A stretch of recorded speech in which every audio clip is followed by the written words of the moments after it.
Hello bachon, let's see the question here. Question says that the first order reaction is 20% complete in 5 minutes. Calculate the time taken for the reaction to be 60% complete. यहाँ पे solution start करते हैं और सबसे पहले हम start करेंगे with key concept in this case.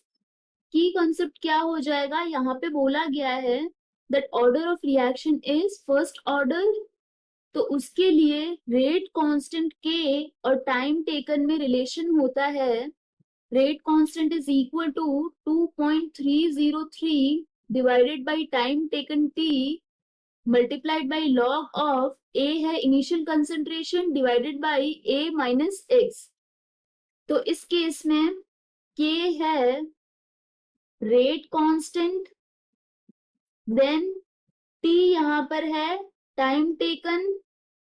This is time taken.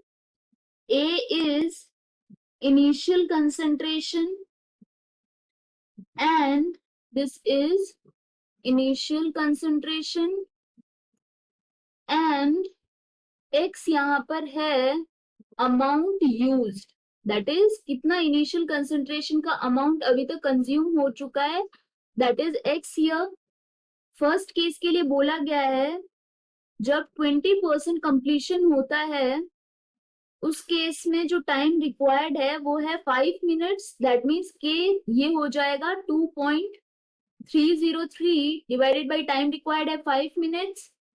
Log of initial concentration a है divided by a minus x, that is amount used, वो हो जाएगा 20% completion. So 20% of initial concentration which is 0.2a, ये हो जाएगा 2.303 divided by 5 log of 100 by 80. जब इसको solve करेंगे इस केस के लिए k की वैल्यू आ जाएगी हमारे पास 0.0446 मिनट इनवर्स. सेकेंड सिचुएशन में हमारे पास यहाँ पे बोला गया है दिस इज 60% कंप्लीशन और इस केस के लिए हमें टाइम रिक्वायर्ड फाइंड आउट करना है. तो यहाँ पे टाइम क्या हो जाएगा? Time this will be equal to 2.303 divided by K. Rate constant की वैल्यू हमने अभी फाइंड आउट की थी 0.0446 लॉग ऑफ इनिशियल कंसंट्रेशन है a divided by a minus x. Amount use कितना हो जाएगा? 60% कंप्लीट, दैट इज 0.68.